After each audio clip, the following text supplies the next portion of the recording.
stopping by, and also thanks for clicking on the video. This is my recap and review for Growing Up Hip Hop. This is season 6, episode 22. Let's get into it. So the episode opens up with Sean and TT. I think they were in New York, going to the jeweler to look at wedding bands. The whole scene was cringe and it was like uncomfortable to look at because it reeked of desperation to me. Mainly because it don't seem like Sean want to get married. And I don't know if Sean is getting cold feet or what, but it don't really seem like he wants to get married. And the truth of the matter is, I'm seeing two things in that scene. When that man said, "Can I wear the ring around my neck?" Like, I was like, mother. I said, bruh, this ain't no promise ring. What you mean wear it around your neck? Sir.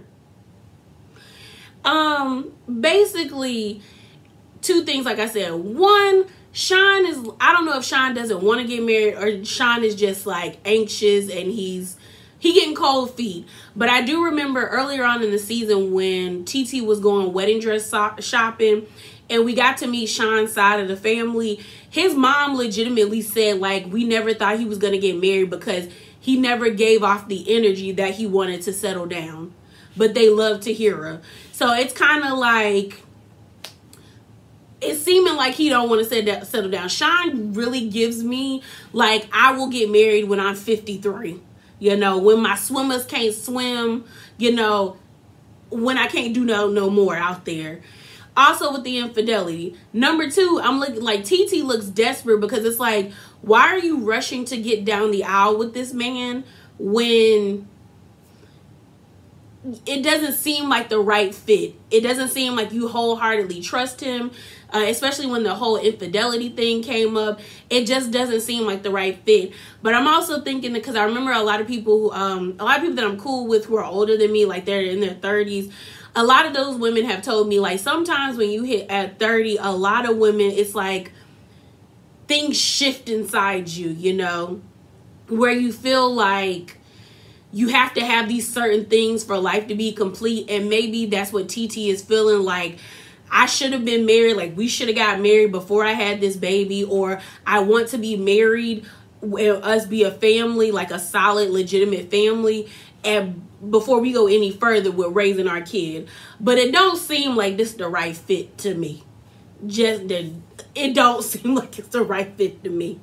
Then we see Angela and Creed. We're in Atlanta now. And we're at Angela's new home. The house looks great. I just think it's so huge for her, just for two people. Because I think she said it's 5 bedrooms or 6 bedrooms or 5.5 baths. But it's a nice home.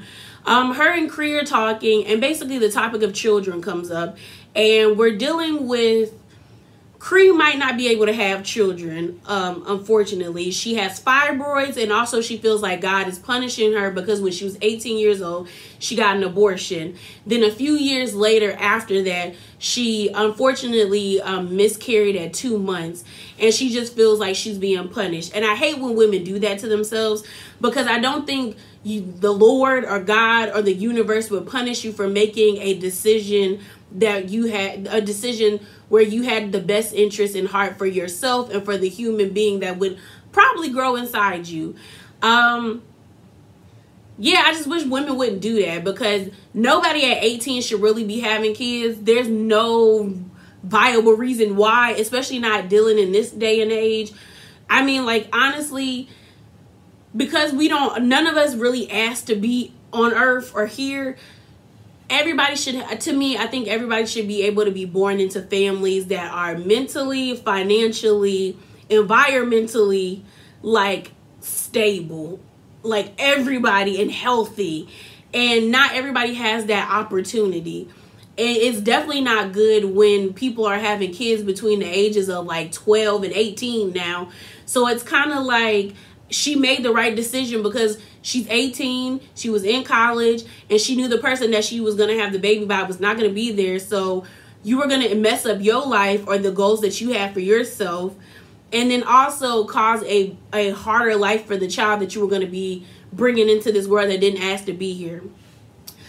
Also, there's so much misinformation about it when it comes to like when people get abortions, I think the thing, like, especially like what I learned in school. So science, Leah, I'm channeling her right now.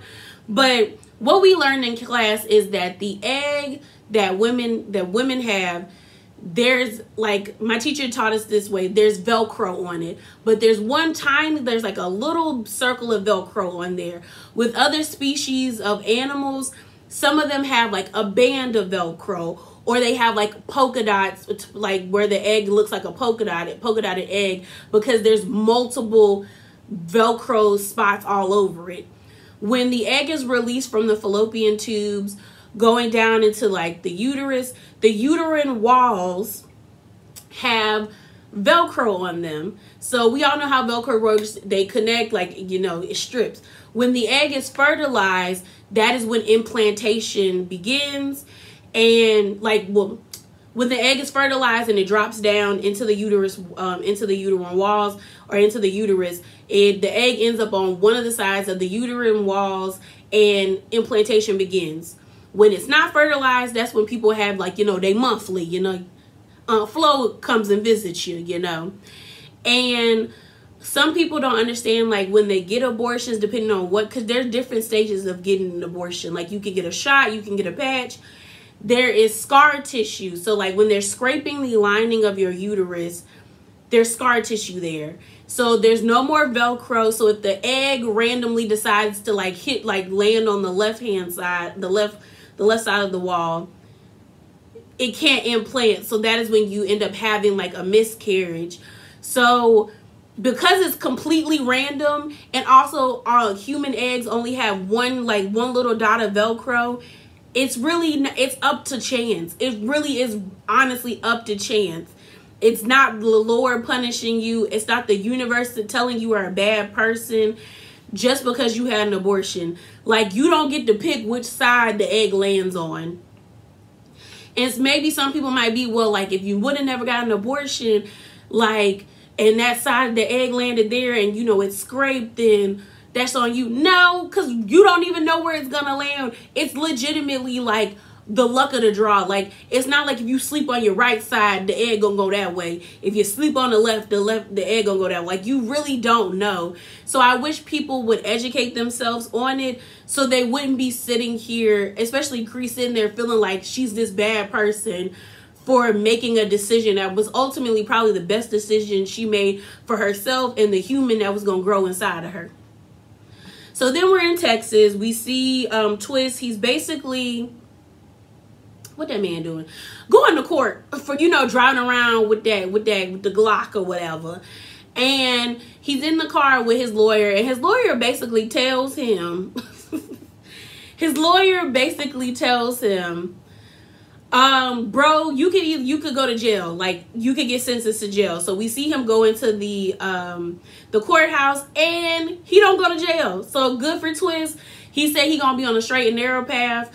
What actually happened was that they had a substitute judge, and the judge basically put him on like 10 months of like, I think it was deferred probation, and then he gets a travel pass so he can go back and forth from Texas to LA to like do business. So he said he gonna be on the straight and narrow. He wants to be there for his family because, as we know, his daddy locked up for the rest of his life. So he was like, I'm gonna fly right, which is good for him. Also, y'all, Twist is very handsome. When he, like, I got a chance to really look at his face without the glasses, and I'm like, why would you put them tattoos on your face, sir? You are really handsome without, like, you could have all them tattoos down your body, but leave your face alone, bro. Leave it alone. Men and women, stop doing that.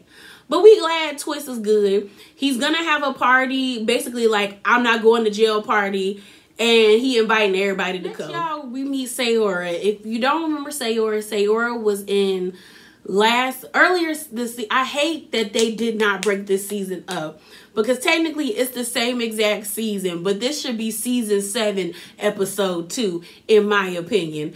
But earlier in the season, at the showcase, that is when we met Sayora. So Sayora was the one who basically, her baby daddy ended up dating Angela like 10 years ago. They kind of had an issue, but she really don't got no beef with Angela. And then things got out of hand at the showcase, where Denise was sitting on the couch and she was like, oh, so you the daughter and she's the mama? I thought y'all were sisters. And Sayora felt like Denise was shading her, which was kind of a reach, but I think Sayora was like already, like her defenses was already up. And she felt like she was being shaded. Then the conversation kept going, and we see in the flashback, you see Cree, Savannah, and Denise, and they're all kind of conversating. So then Cree sits down and she asks Sayora, like, I heard you got beef with Angela. And Sayora was like, no, who told you that? And Savannah was like, oh, I did. And then it escalated where we see Sayora pick up a drink like she gonna throw it at Denise, because Denise was trying to defend Angela because Angela is her sister-in-law. And then everybody was looking at Denise crying crazy because she's pregnant. And then Cree picked up saying, you got too much to live, Denise. Got too much to live for, because she knew she was pregnant. And then they ushered Denise and JoJo ushered them out. And then Sayora looked like the bad guy because she was really doing too much. So we end up finding out that Sayora is JoJo's daughter. We also meet Devin, who is KC's son. So KC and JoJo were a part of Jodeci. I didn't grow up with Jodeci. I do remember KC and JoJo's song. One of my favorite songs is that song that goes like, all my life I pray for someone like you. I think I remember watching that, and I don't know if it was on Deliver Us from Eva or Eve, or if it was on Save the Last Dance. But I remember being in South Carolina with my cousins, and we would watch because one of my cousins, my older cousins, had like a bunch of DVDs, and I remember watching Deliver Us from Eva or Eve and what's her name? And Save the Last Dance, and I feel like that was a music video on one of them DVDs. But I remember watching that music video and loving it. So that's one of my favorite songs by them. But they're an R&B group. They were a part of Jodeci and all that good stuff. And like I said, so Sayora sits down with her cousin Devin and her daddy JoJo. And she basically tells them about like the showcase, all the beef and all that stuff. And her daddy basically said, don't apologize, because if you don't feel like you're wrong, don't apologize. Which is not the best mindset. That is not the right mindset. Like, if you were wrong, you were wrong, and you should apologize. Granted, I'm a firm believer of, like, don't apologize if you don't mean it. Because, you know, like my mama said, that's one less thing you got to answer to the Lord for when it comes your time. But she was wrong. Like, she did the most. She was doing the most. So she should apologize. Mainly because she wants to be in the music industry. And the Simmons are hip-hop royalty. Then you got, what's his name? Stevie J, who's a well-known producer who worked with Bad Boy and all of that stuff, and Diddy and them. So it's like, you don't want to burn those bridges. Like, you really don't want to burn those bridges. So she should apologize, especially because this is the industry she wants to be in. And her cousin Devin even was like echoed what his uncle said. JoJo was like, and he was like, man, don't apologize if you don't mean it. But she said she's gonna mull it over. She did talk to her mom, and her mom said she should apologize because they're cool with Faith Evans, and we know Faith Evans and Stevie J are married. So she was like, nah, like, you do not need to be beefing with them. Like, you definitely should apologize. So she said she's gonna consider it. We then find out there was like a back and forth on Twitter, supposedly. So, y'all know I got screenshots. But you have you have Savannah co-tweeting what Sayora said. But Sayora deleted the tweet. And Savannah basically said, girl, blank, see me when you see me. And I don't know what it's, because they blurred it out. And then Sayora replies and said, you got beef with me, say less. So then Cree chimes in, and that's the thing with Cree. Stop chiming in other people's battles. You trying to stick up for Angela. You trying to stick up for Egypt and Sam. Now you trying to stick up for Savannah. It's like, you don't know when to sit there and eat your food to be somebody in their 30s. Like, you should have been done learned that lesson. You don't have to fight other people's battles, because they definitely don't look like they're going to help you fight yours. So Cree responds and she said, listen, I don't play about babies. Sequence better sit down somewhere. Then she says, I'm never going to sit and allow you to bully anyone.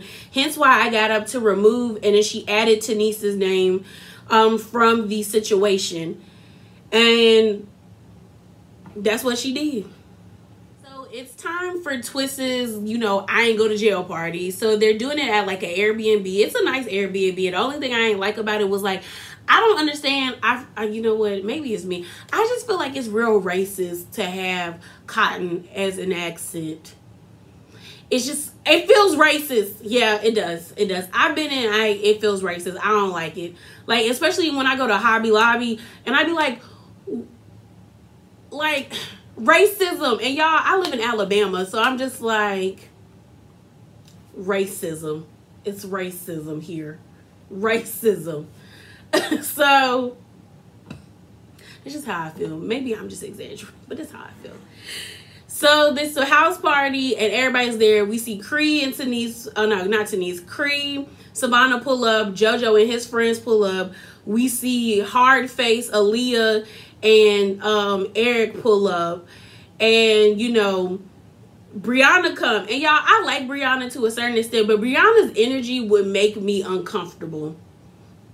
It genuinely would make me uncomfortable. Because one minute Brianna is like cool, and when she's cool, she's fun. But when she's not cool, it's very intense. Like, she's very intense. So she kind of came in there with a funky attitude. But like, because she was complaining about being hot. But like, she was still kind of in her own little world. She was going to paint at the party. Because it didn't seem like it was really like a house party.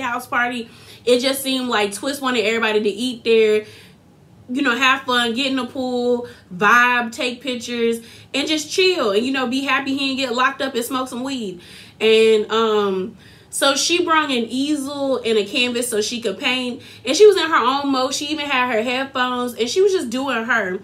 So, and then these two white women show up. And y'all, I thought they was prostitutes. I'm not even gonna lie. They look very Lady of the Night-ish. And then at the end of the episode, we find out that they were strippers. And I said, it gives that. They really do give that. Like, them outfits was really like, I low-key think they was ladies of the night. And Twist was being nice calling them strippers. Like, he didn't want to call them escorts. But I do feel like they was ladies of the night. So, we hear about Savannah still having beef with Sayora. And then Cree slightly having beef with Sayora, but Cree really only has beef with Sayora because Savannah has beef with Sayora, which is annoying. And the sad thing is that, like, this whole display of their antics made me like Sayora more. Like, I didn't like Sayora. I really do feel like she did the most the end of last I hate this. The end of, I'm gonna just call it last season, even though y'all know what I'm talking about. The end of last season at the showcase. Like, I feel like she was wrong. Like, she basically came in too hot and she was defensive and her guard was up and she made bad decisions. But when she came to this party, she was real chill. She was with her cousin. She wasn't bothering them. She didn't even say anything about them. And hard-faced Aaliyah, who looked like damn near 95, and childish, childish Savannah and big body Cree were like, they were just being nasty. Like, they legitimately look like a bunch of mean girls, and they look like bullies. And I was just like, you just tweeted about not bullying somebody, but that's what y'all did. That's really what y'all did to her. And then y'all tried to jump the girl. So we see Devin and Sayora in the car on their way to the party. And Devin's basically like, I got your back. Like, if you don't want to apologize, I'm cool. If you want to apologize, I'm cool. But just know I got your back. I ain't gonna let nobody do nothing to you.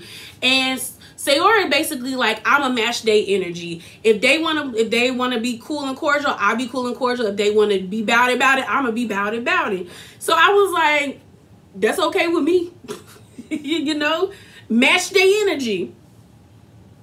So Sayora and Devin get to the party. They give Twist, a gift because he like candy. And then instantly you see Aaliyah, Savannah, and Cree acting like 12-year-olds. Like 12-year-old playground, like, bullies. Like, they're like, Sayora and Devin are sitting down. They're being introduced to everybody. They're shaking hands. The only person that Sayora really doesn't say hi to is JoJo, because JoJo ain't featuring her because she got into it with his wife, which is understandable. And Sayora is basically like, she don't know what to say, but she does need to speak with him. So, but across the pool, you see the three Stooges over there doing this, like making fun of Sayora, calling her like ant body and all this stuff. And I'm like, the person you're standing by, Miss Cree, has a centaur body. She got a BBL, sir. Like, ma'am, what are you talking about? And then Aaliyah ain't got no reason to talk about nobody, because she could lose a few pounds before she starts talking about Sayora. And then you look like a beanpole, Savannah. So what are you talking about? Like, they were just being mad disrespectful for no reason. Like, they were just being nasty, and the girl didn't even, like, honestly, that Twitter exchange was childish. Nobody called anybody out their name except y'all. Y'all kept calling the girl Sequence. Stupid. And if you're gonna come up with a name, you could come up with a better name than Sequence. Ugh. So then, like I said, they being over there being goofy and lames and just being annoying. Brianna's in her own little world. She painting. She on the, she's just there to vibe, smoke her weed, drink her drinks, and paint. And Devin gets up because Eric comes by and he says, like, why don't I introduce you to everybody? So they were trying to get Sayora to go over there, but Sayora was like, no, I'm chilling, I'm cool here. So Devin goes over to where Cree, Aaliyah, and Savannah were at.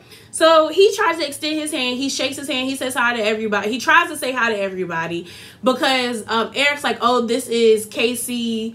What's it called? This is Casey's son. And mind you, Aaliyah was asking like, oh, is that his nephew or his cousin? And Eric had to tell her like, no, this is his son. So act right, girl. Like, chill out. Like, chill out, because y'all acting funny. And y'all about to start burning bridges. Because I know for sure Uncle Luke is way less famous than Casey and JoJo. So I was like, chill out, bro.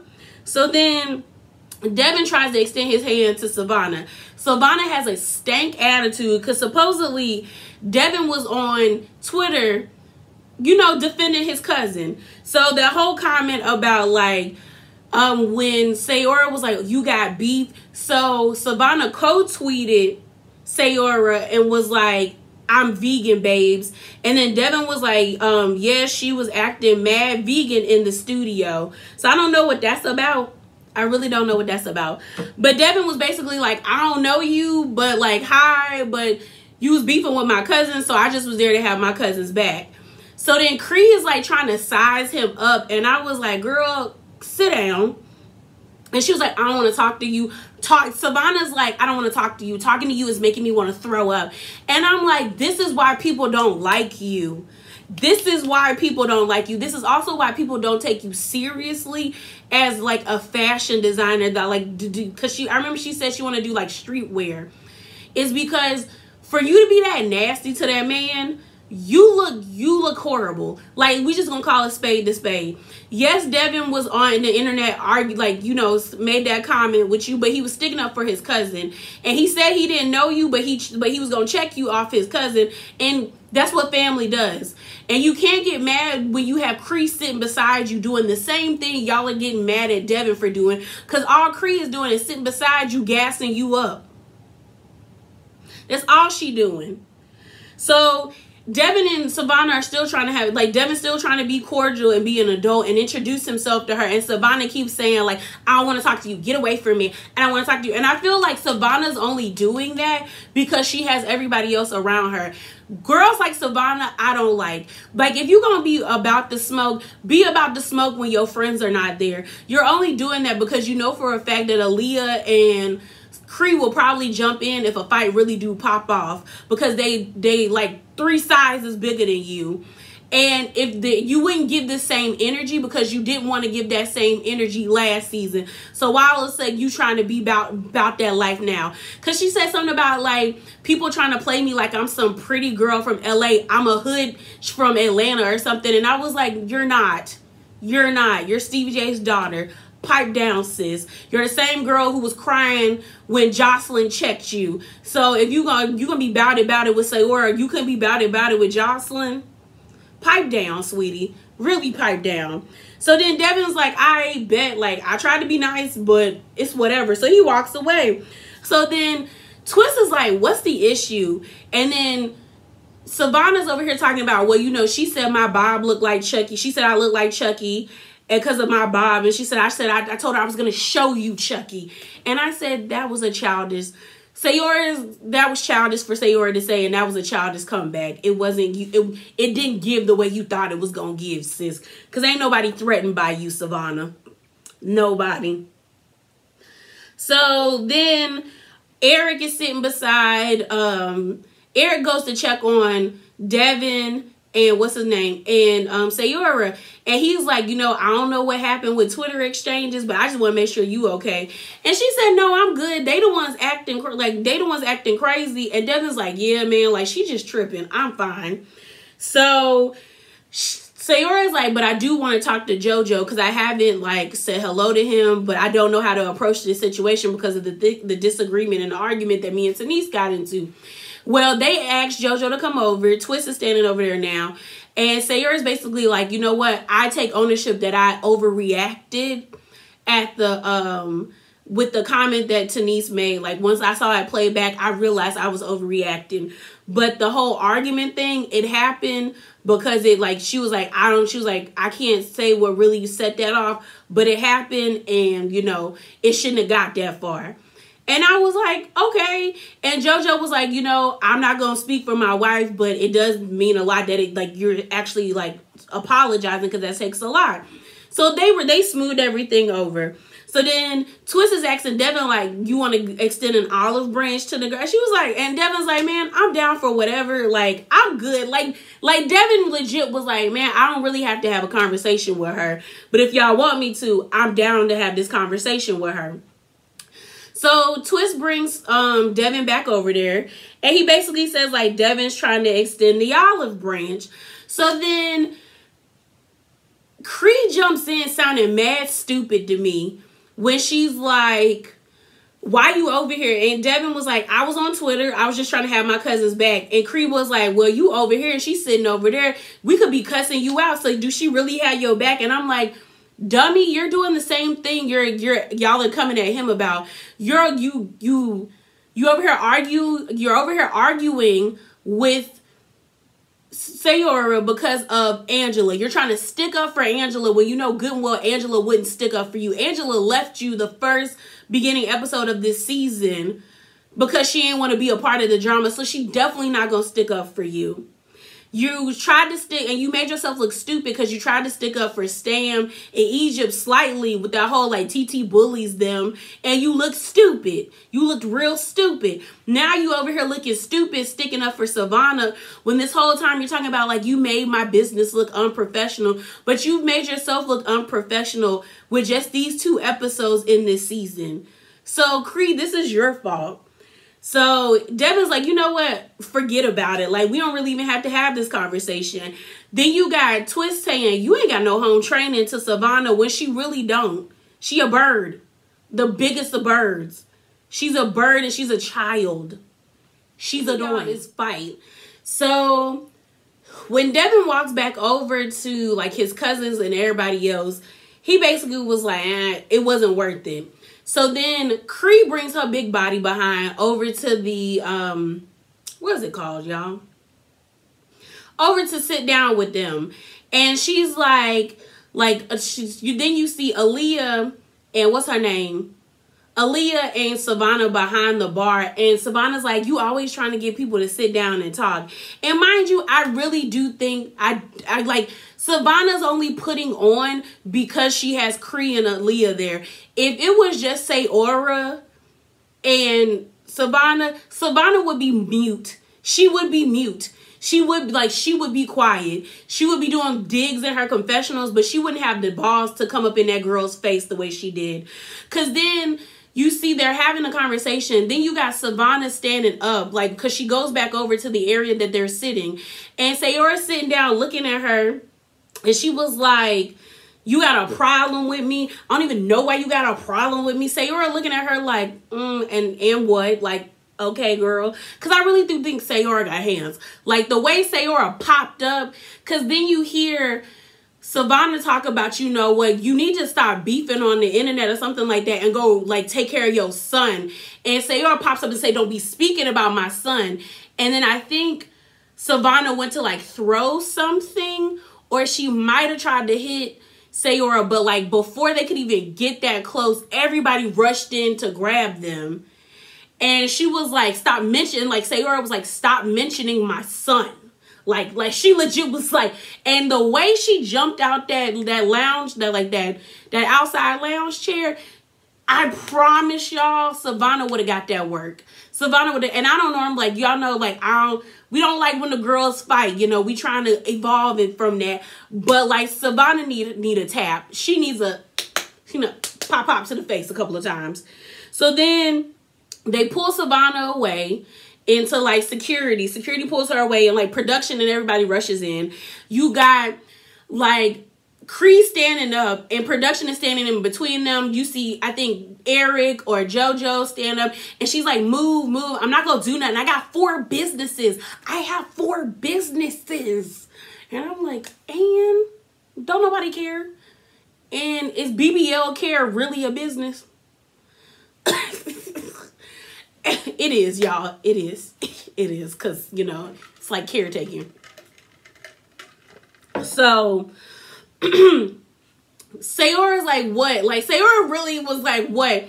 And so then Crease like, you can't really be mad about her mentioning your child, because you mentioned your child and had beef with Angela, and you're beefing with all my friends. Keyword, all of your friends. She's not beefing with you. And Sayora even said that. Sayora was like, I don't have beef with you, Cree. So what is it?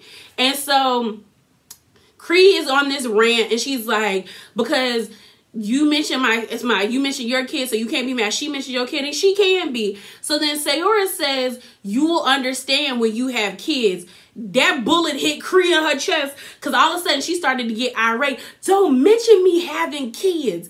And I'm like, Sayora's looking at her like, girl, what? Like, what?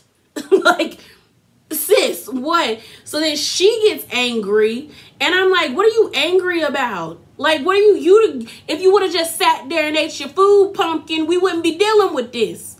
So then they get to arguing. They somehow, a fight erupts inside the actual, like, inside the Airbnb next to the pool table. It looked like they were, like, it was production, and Cree was trying to get to Sayora, but she couldn't get to her. Then they finally break them up, and you see Sayora is outside by the bar. No, before that. So this is what happened before that fight. Cree was still, like, getting angry and, like, trying to push production and everybody when Sayora said that. Sayora sits down in the chair, and then Savannah runs up and hits her. I think she really did get a hit off of her. So then a fight erupts. They end up fighting inside the house near the pool table. I really couldn't, it was too many people. I couldn't even make out what was going on. And then Sayora comes out, and they pull her by the production and everybody, and her cousin get her beside the bar. Then you see Cree running out after her, and I give props to Sayora, because Sayora came up and went to wah. I said, girl, you better wah, you know, hit her in the face. So she gets the swinging, and then they pull them apart. So then Cree over here, and I know, and this is how I know Sayora fight, because Sayora pulled that weave back real quick and had that wig in a bun, like she had it in a ponytail. I said, oh, she fight, because that was her first thing to do, was put her hair. I said, sis, put your hair in a bun. And she was like, you in my city. I said, ooh. I said, normally when people say that, they got shooters, girl. Y'all better calm down. And then Cree's like, shut up. And then you see Savannah looking stupid as they, like, fold her, like, as security folds her into like a flip chair and throws her into the car. It was funny to me. Honestly, to me, it's sad, because I really didn't like Sayora last season, but the fact that, like, she was with them and she was with it and she wasn't afraid of them too, she cool with me now. She really is. Like, Cree made herself look horrible, and Savannah, nobody really likes Savannah to begin with. Like, nobody likes Savannah. And she was coming, like, I was starting to like her more last season at the end, but now I'm like, okay, yeah, you're childish. You're childish. No one's going to take you serious. That's why people don't even really take your street line seriously, because you display these types of antics. And then for Cree to be like, talking about she's professional, because Cree likes to act like she's so above the drama. That's why she likes hanging out with like Angela and Vanessa and them and TT and that. But honestly, Cree is just as childish and immature as Savannah and Aaliyah. Like, you said, what happened to you having 4 businesses? And like I said, if you would have just sat there and been quiet and not tried to fight Savannah or Angela's battles, her saying when you have kids you'll understand wouldn't it hit you in your chest the way it did, because you got real irate and upset. But sis, that's your fault. And y'all basically jumped the girl, so y'all look bad. Y'all look bad. And then I saw the clip for the preview of next episode, and she gonna talk about some colorism type stuff, and I'm like, this has nothing to do with colorism. You're just a mean, like, you're just a, like, ugh, you're gross, Cree. That's just what you are. You're fake. Because I remember when Cree was doing all of those interviews online, and the interviews were good, but I notice when people have to constantly tell other people, oh, I'm real, I'm not fake, you normally are the fakest person, because we could tell you're real based off of interactions, and you're not. Even last season, you were in the drama. You were spreading rumors around, but not spreading rumors around to you. Like, you kept saying, like, well, I wasn't, but you were spreading rumors, and you're guilty by association because you're friends with Savannah, and Savannah is messy. So deal with it, lady. But that's it, y'all. That's all. Remember to be bravely authentic, and drop down in them comments below and let me know your thoughts. And I'm out.